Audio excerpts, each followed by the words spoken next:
আপনারা দেখছেন বার্তা এক নজর।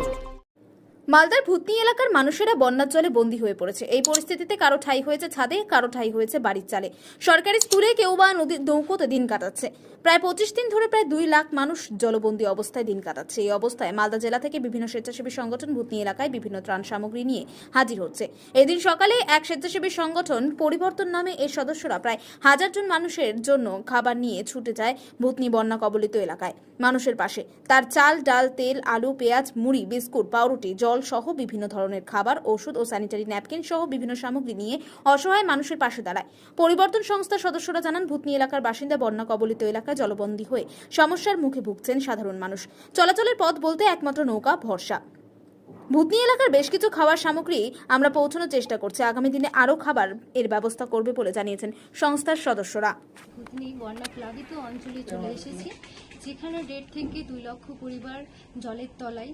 আজকে তারা ভীষণ অসহায় অবস্থায় রয়েছে।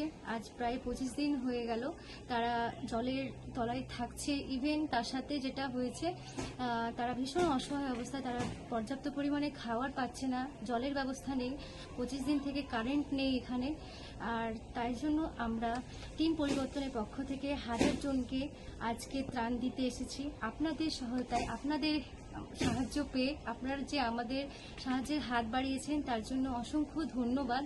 আমরা তাদেরকে ভালোভাবে পৌঁছে দিতে পেরেছি, তাই আপনাদের কাছে অনেক অনেক থ্যাংক ইউ। আমরা থ্যাঙ্কফুল।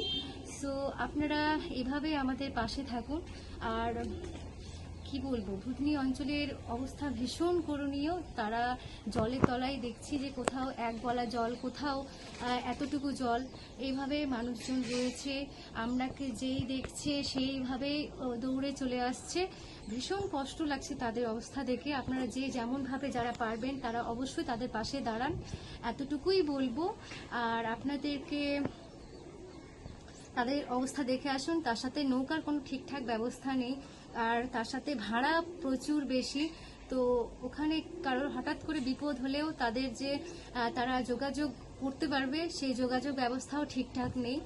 তাই আপনারা সবাই প্রে করুন যে তাদের এই অবস্থা স্বাভাবিক হয়ে যাক তাড়াতাড়ি। জানি না কখন হবে, তবু আমরা যেমন পেরেছি আপনাদের সহায়তায় তাদের কাছে আসতে পেরেছি, তার জন্য আমরা ভীষণভাবে থ্যাঙ্কফুল।